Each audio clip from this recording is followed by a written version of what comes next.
Kung pakikinggan mo ang mga woke at Muslim, radikal man o hindi, iisipin mong mga Muslim ang pinakamalaking biktima sa mundo. Wala nang ibang grupo na mas inuusig pa kaysa sa mga Muslim. Pakinggan mong lalaking ito. Sobrang wala na sa kontrol ang ekstremismo dulong kanan dito sa UK.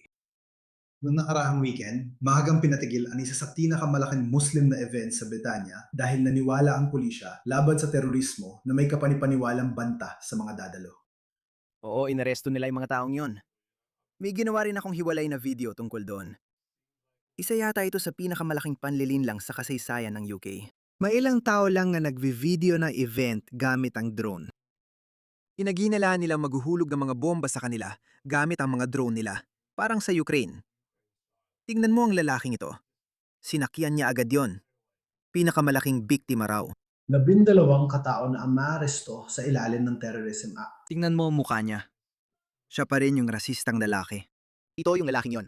Sa 99% ng mga pagpupulong na pinupuntahan ko, ako lang ang hindi puti sa loob ng kwarto. Pero bakit tayo nagugulat kapag ang mga pinakamataas na posisyon sa Scotland ay halos puro mga puti lang ang nakakakuha?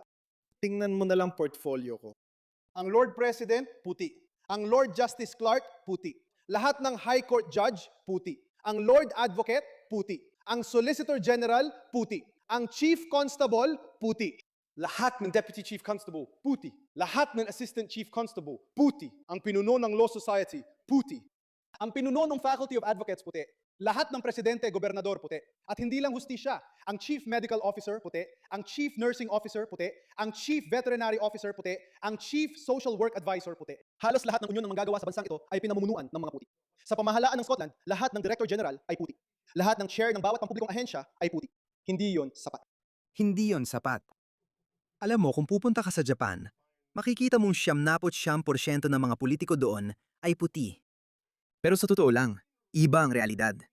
Pero gaya ng sinabi ko, sila ang pinakamalalaking biktima sa mundo. Pareho sa mundo ng Muslim at hindi Muslim. Pero sa totoo lang, ganito sila umasta. Tingnan mo ito. Si Allah ang pinakadakila! Si Allah ang pinakadakila! Para bigyan kayo ng konteksto, may ilang Kristiyano na nagmamartsa, gaya ng nakikita ninyo. Makikita ninyo ang poster ni Jesus at ilang krus doon. At inisip ng mga Neanderthal na ayos lang na pumunta doon at galitin sila. Sumigaw ng Allah Akbar at gumawa ng mga ingay na pang-utak asno. Tingnan mo ang munting unggoy. Ang saya niya, tumatalon-talon pa. Yung isa pa niyang kasintahan, nakangiti lang. Ay, Diyos ko! Ay, ano ba to? Ano ba to? Kibbutz, hallelujah! Ano meron? Kibbutz! Hallelujah! Nahatulang terorista ang taong ito. Tawa siya ng tawa. Mukha ba silang takot sa tingin mo? Mukha ba silang grupong inuusig? Bakit hindi sila inaresto tulad ng lalaking ito? Panurin mo, nagmamartsa ang mga Muslim. Sa totoo lang, mga Maka-Palestina ang nagmamartsa. Kaya malinaw na, sobrang pro-Islam din sila. Unahan, parang sobra na. Sawang-sawa na akong hindi makalibot sa sarili kong lungsod. Trabaho ito. Tingnan nyo, sarili nyong nagtatawanan. Lumaban kayo. May gawin kayong kapaki-pakinabang. Sila ang mga terorista. Diyan, nakabase ang Hamas at Hezbollah. The Black Lives Matter. Islam, kapag ang babae, palagi nakaranas ng sexual abuse. Kamal. Alam mo, Kapag ang mga babae ay nagsisimula ng manirahan, binabantayan ang apoy. Ano? Kapag ang mga bata ay kinadahasa at pinapatay sa sarili kong bansa, ganoon din yon.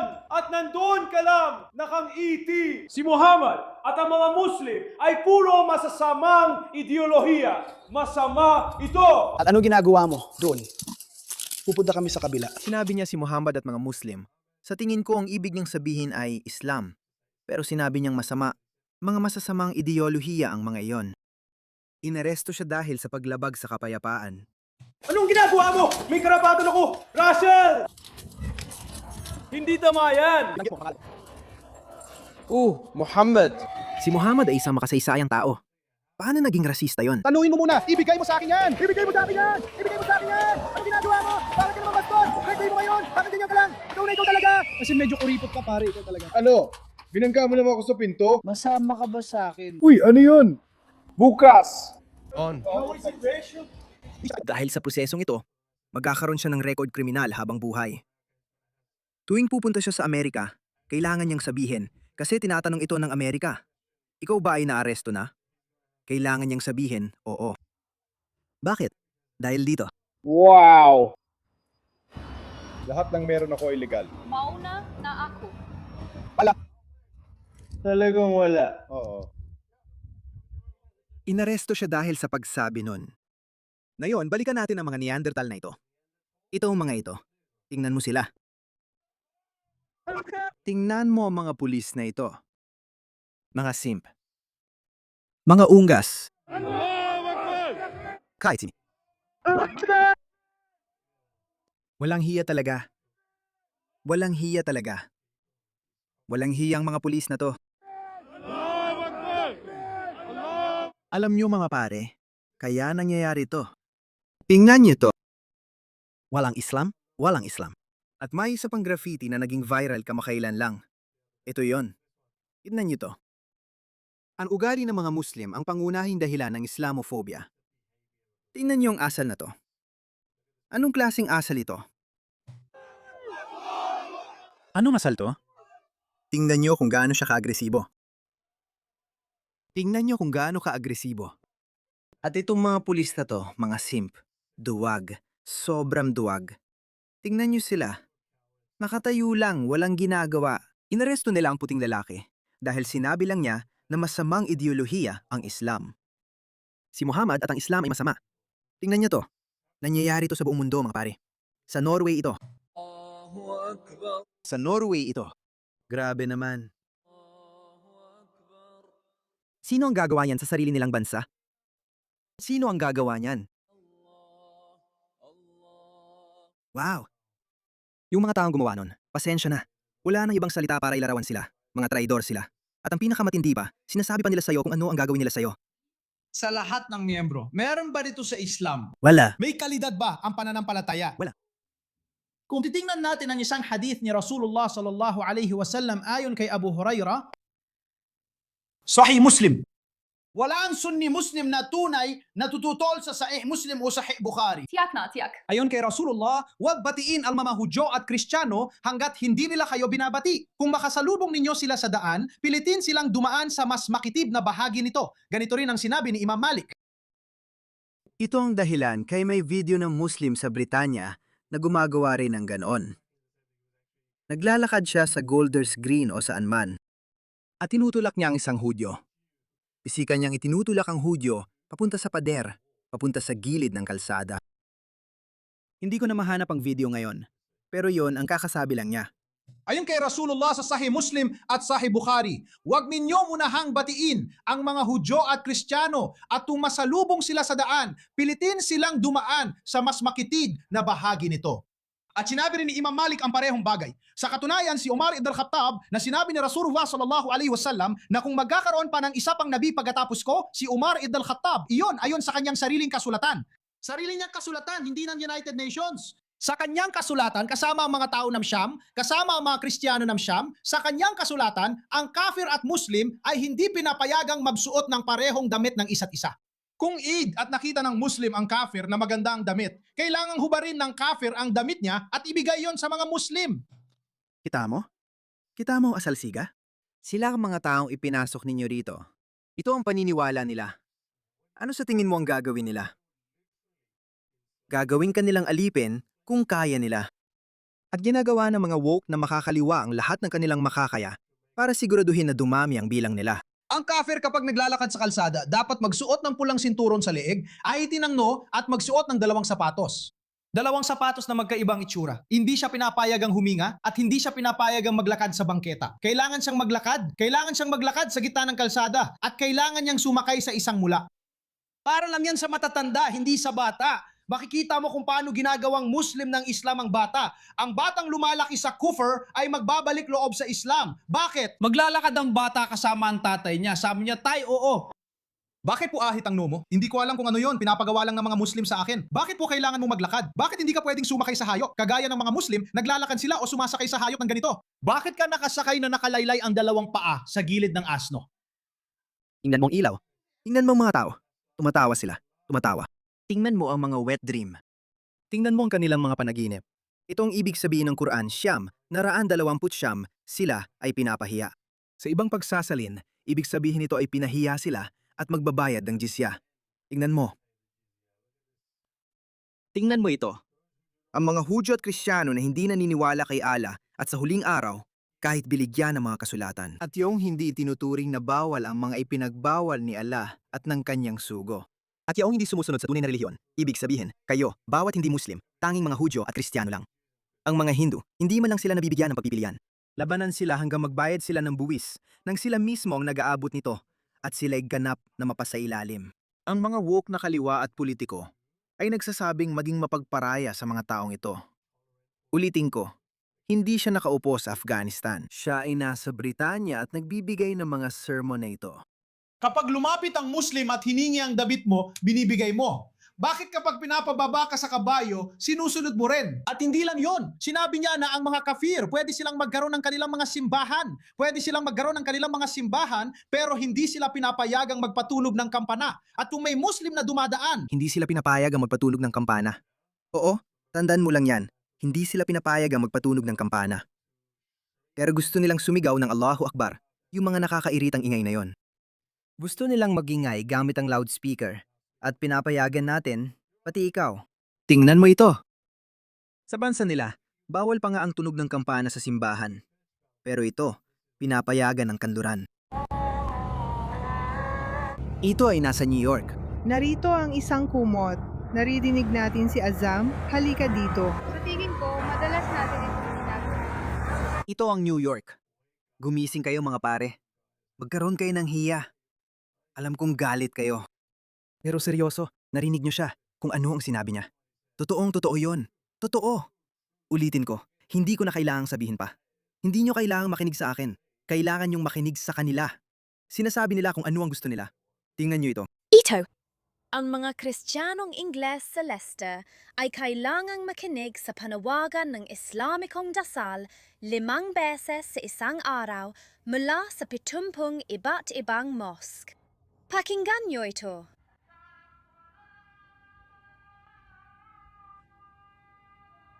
At anong sinasabi sa'yo ng lalaking ito?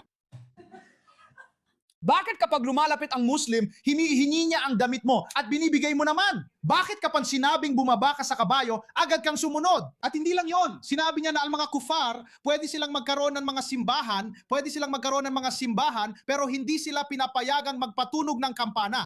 Halimbawa kung Muslim ka at naglalakad sa Edgware Road, nakakain ka ng masarap na shisha at steak. Wala tayong mga hubbal o hubab na ganyan.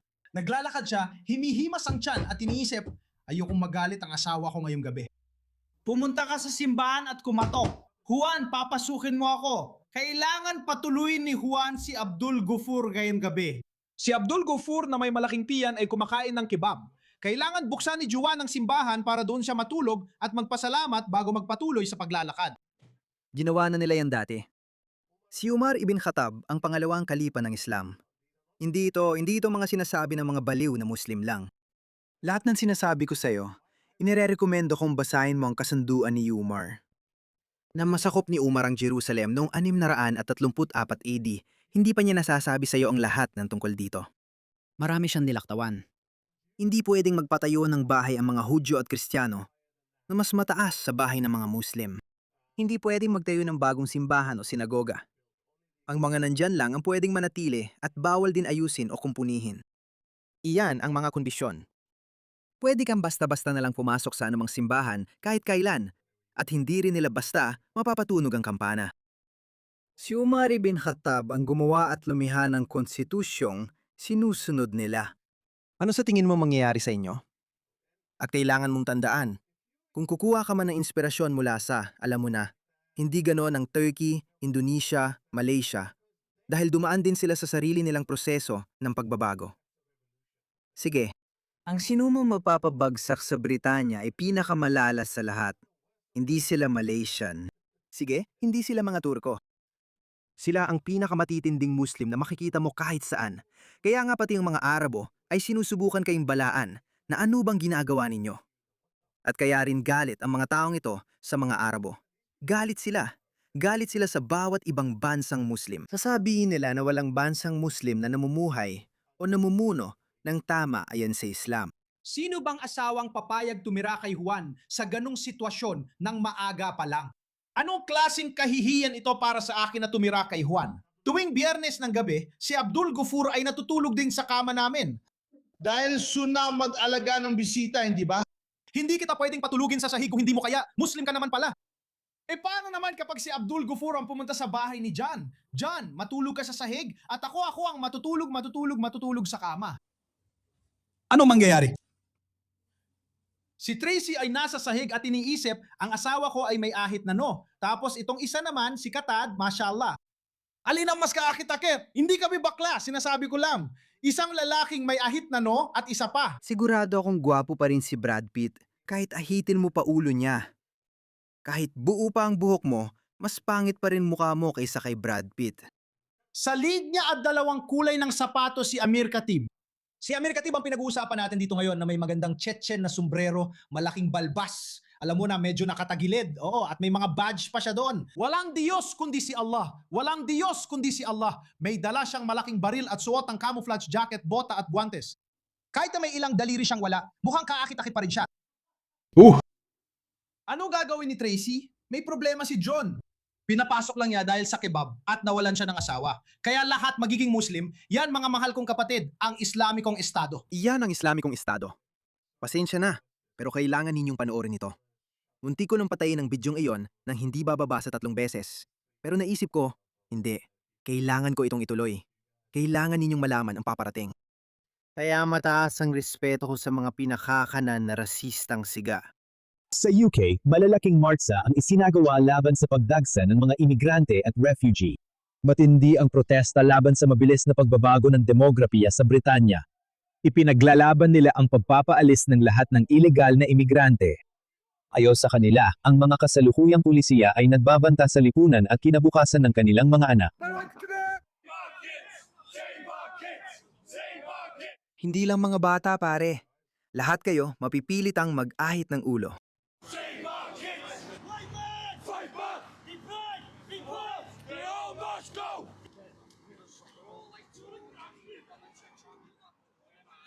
Puting lalaki. Puting lalaki! Puting lalaki! Puting lalaki! Puting lalaki! Wala akong pakialam. Kahit kailangan pa nilang gamitin ang pagiging puti nila para lumaban, wala akong pakialam. Suportado ko kayo. Wala akong pakialam kasi kahit ano ay mas mabuti kaysa sa mga taong to. Pakinggan mo tong lalaki na to. Inaresto siya. Inaresto siya dahil may hawak siyang karatula na nagsasabing sinira ng ekstremistang Islam ang kultura natin. Ang pangalan ko ay Riley Maddox. Baka kilala niya ako mula sa viral video ng aking pag-aresto sa YouTube UCK March noong Mayo 16, 2026 habang may hawak akong karatula ng aking paniniwala. Nandito ako ngayon para manindigan. At tulad ng iba kong kasama, pagod na kami sa mga ekstremistang Islam na sumisira sa kalsada at kultura natin. Kristiyanong bansa tayo at dapat manatili iyon. Bakit? Dahil magkaiba ang ating paniniwala at moralidad sa mga ilegal na pumapasok dito. Basahin ko ang ilang talata mula sa Quran. Labanan ninyo ang mga hindi naniniwala kay Allah. Kaya kapag nakaharap ninyo ang mga mananampalatayang ito sa labanan, tagpasin ninyo ang kanilang mga leeg hanggang sa lubusan ninyo silang mapasuko. Totoo. Patayin sila saan man ninyo sila, matagpuan at palayasin mula sa mga lugar na pinagtabuyan nila kayo. Mas malala ang pag-uusig kaysa pagpatay. Hindi pa tayo kabilang sa lumalaban kay Allah at sa kanyang sugo at nagkakalat ng kasamaan gaya ng kamatayan, pagpako sa krus at pagputol ng katawan. Kitang-kita mong hindi katanggap-tanggap sa bansa ang mga talatang ito dahil taliwas ito sa ating Kristiyanong paniniwala. Hindi nalitas ang ating mga kababaihan at mga bata sa bansang ito at talagang nagpapainit ng ulo ko ito. At ang katotohanang hindi na makaramdam ng kalitasan ng ating mga babaeng Ingles at mga bata sa sarili nilang tahanan. Pumunta ka sa impyerno. Dahil mas maraming ekstremistang lalaking Muslim ang lumalabas sa bansang ito at gumagawa ng mga relihiyosong gawain sa ating sariling mga kaso ng panggagahasa. At mas malala pa, pati pagpatay. Matalinong binata. Matapang na binata. Kristiyanong bansa tayo. At kung hindi nila ito nirerespeto, pwede nilang kunin ang kanilang mga gamit at umalis na lang. At sa tingin ko, hindi nila ito gagawin ng kusa, mga pare. Hindi nila gagawin ito ng kusa. Kailangan ninyong pilitin silang gawin ito. Pakinggan ninyo ang batang ito. Pinipilit kaming pag-aralan ang Islam at ang mga taong dumarating kasunod namin sa mga paaralan. Ayaw kong pag-aralan yan. Gusto kong pag-aralan ang sarili kong kultura, ang mga paniniwala ko at ipinagmamalaki kong maging Ingles. Nasabi na ba nila sa'yo ang tungkol sa Bill of Rights? Hindi pa. Napag-aralan mo na ba ang tungkol sa Majin of Line? Sa paaralan, tinuturuan nila kami tungkol sa Islam, tungkol kay Propeta Muhammad at lahat ng kanilang mga ideolohiya. Bihira silang lumapit sa Kristyanismo sa huli. Sinabi ba nila kung paano siya naging pinunong pandigma sa Brutus? Britanya? Tigyan mo. Gusto mo malaman kung bakit? Makinig ka sa punong arkitekto nito. Bakit tinuturuan sila tungkol sa relihiyon ng ibang tao? Ito ang dahilan. Makinig ka mismo sa mismong nagsabi. Sa palagay ko, para sa bansang tulad ng Britanya na kailangang maging pandaigdigan ang kinabukasan, hindi lang para sa mga Briton, kundi bilang bansa ng pandaigdigang mamamayan. Mga mamamayan, sa tingin ko, mahalaga ang interfaith dito dahil hindi ka magiging pandaigdigang mamamayan kung ignorante ka sa relihiyon. Oo, kung di mo alam ang relihiyon, dapat mong pag-aralan ng Islam para maging pandaigdigang mamamayan. Hindi ito sa buwatan o conspiracy theory, mga kaibigan. Nangyayari na ito sa harap natin. Tingnan ninyo, inilabas na nila ang kanilang mga baraha. Ipinakita na nila ang kanilang mga plano. Alam na natin ngayon kung ano ang gusto nila, kung ano ang sinusubukan nilang gawin. Lantad na ito sa lahat. Alam mo, hindi ito lihim na samahan. Hindi ito ang Fabian Society. Alam mo, umiral ba sila? O hindi? Lahat ng mga ito ay mga Fabian. Lahat sila. Kaya ipinakita na nila ang kanilang mga plano. Ipinahayag na nila ang kanilang mga baraha. Ngayon, sinusubukan nilang patahimikin at supilin ng mga tao hanggat kayaan nila. Pero sa hindi malamang dahilan, habang lalo mong dinidiinan ang isang spring, lalo itong babalik ng mas malakas. Mas mabagsik itong babalik. Sa tingin ko, nangyayari ito dahil lahat ng enerhiya na ginamit para i-compress ang spring, lalabas din balang araw. At nangyayari na mga kaibigan, mangyayari talaga yan. Wala akong duda sa isip ko na lahat ng ito ay sasabog din sa kanila. At malalampasan ito ng kanluran. Malalampasan ito ng kanluran.